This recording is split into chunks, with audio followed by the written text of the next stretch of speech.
Hi guys, and welcome back to METV. So today I'm going to spend a few minutes talking with you about who you might want on your direct selling team, and it's not who you think it is. So stay tuned.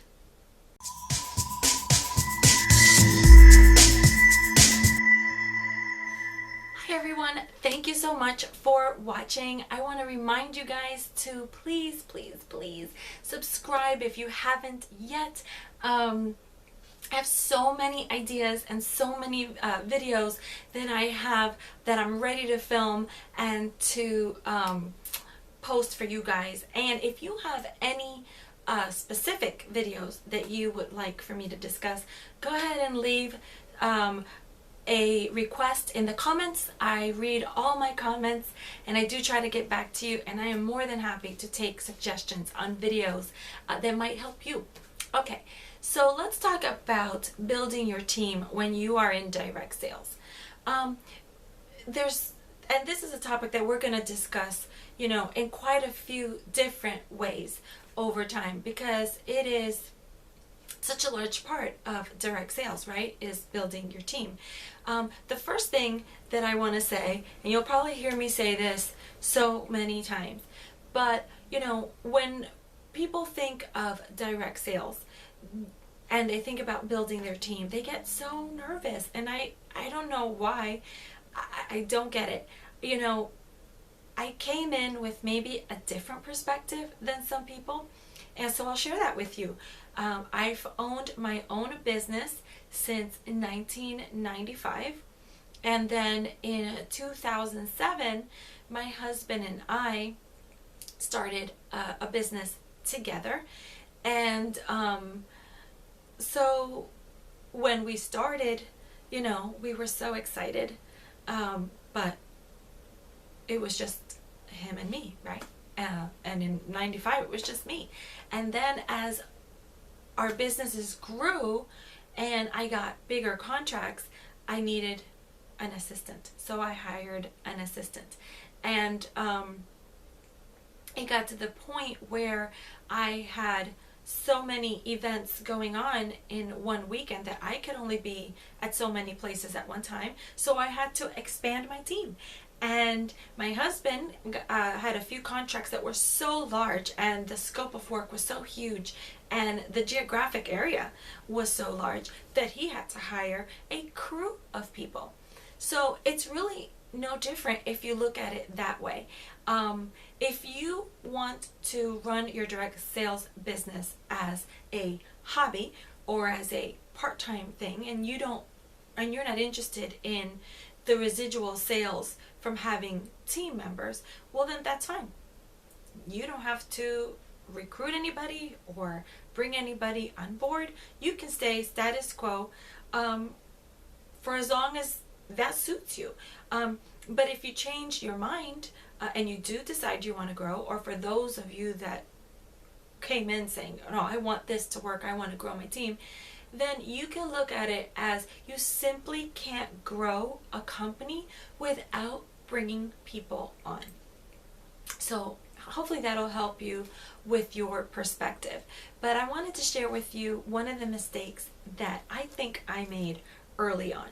So when I first started my direct sales business, and I'm talking about even before I started and after I signed my agreement, and for the next few months afterwards, I have so many friends and family that I love dearly and care for dearly, and all of them in different situations, right? So one person was going through a divorce, another person was in foreclosure, another one was so unhappy at work that she used to cry and tell me, I cried all the way home, I cried all the way to work, I spent my 2 or 3 days off in bed crying because I don't want to go to work. My body aches just thinking of the fact that I have to go back to work.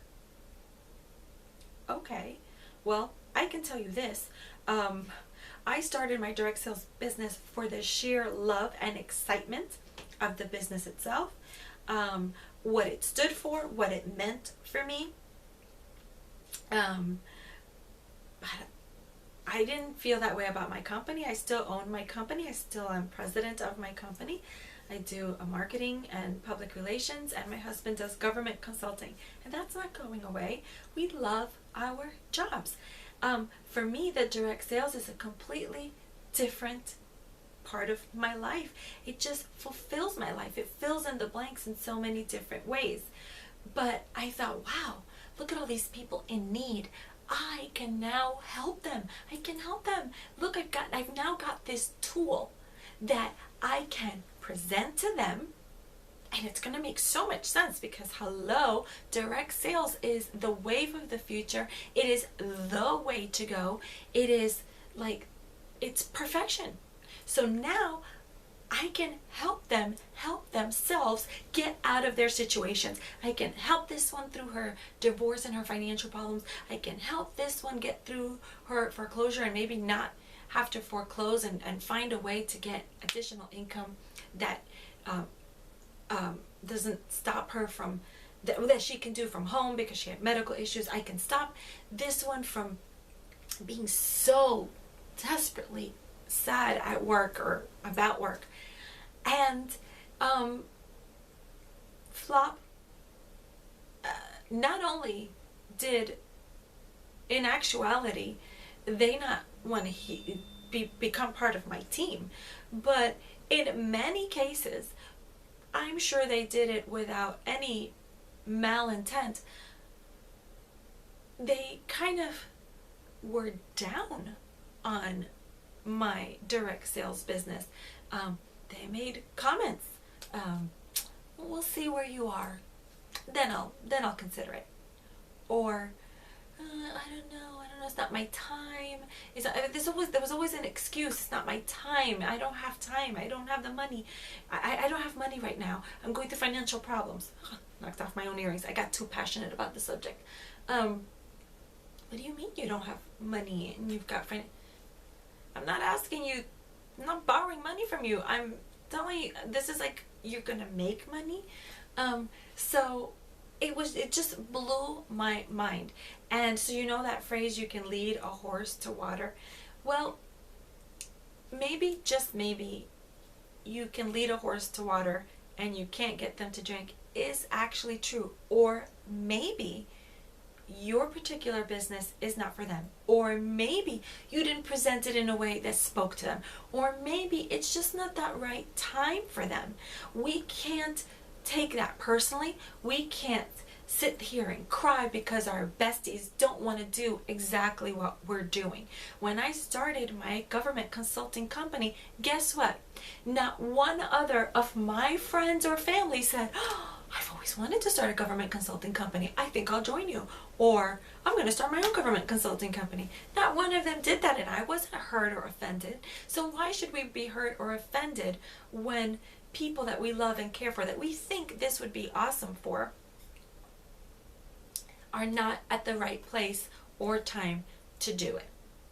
So the mistake that I was making was that I was constantly taking my my presentation, my opportunity at a new life, at a new business, at a new career, at a new fun side project, you know, whatever it was going to be to them, to people that I thought needed it, that I thought I was helping. So I was like kind of help vomiting on them. But who am I to decide what they need? It was just kind of like an eye-opener, but it was a whole process. I went through the upset and the frustration as well, and not understanding how could they not see this for what it is? Come on, I see it, and I wanted to do it with them. It wasn't just that I wanted to help them. I was excited about working with my best friends, but it wasn't in the cards at the moment. So I went to, guess what, one of my success meetings. I've talked about success meetings before, team meetings, business meetings, weekly meetings, whatever you call them within your company. And they did a training, and one of the trainings was write down who you want on your team. And so I wrote it down, and I won't get into it. You know, my vision for what I wanted is different than yours. So But what I do want you to do when you're done watching this video is grab a notebook or grab a piece of paper or grab a napkin and get a pen and write down exactly what you envision the perfect team member to be. Without going into too much detail, just because of my own background, I wrote down, I would love for this person to own their own business so that they understand business. I would love for this person to already be successful, but to want more personal growth and more business growth. I want somebody that's excited about learning, even though they're already established and known within their industry. I want somebody that it clicks, that residual income could be a life changer. And so I wrote down a little bit more than that. It took about 2 pages. And guess what? The very next time that I presented my information, and it wasn't even really a presentation, it was more so like, oh, this is what I'm doing, that person said, sign me up. Where do I join? And that person is now my strongest team member and somebody that I could not imagine doing any of this without. And we have so much in common that it really makes it fun. So you guys, it's not always that we want to just appeal to everyone, right? Because when you try to appeal to the broad masses, you really appeal to no one. It's like finding a niche, you know. Niche marketing is such an important, valuable way to market your company. Well, writing it down, kind of creating a niche of who you would like to, who you envision on your team, can help you find them, even when you didn't realize they were right in front of you.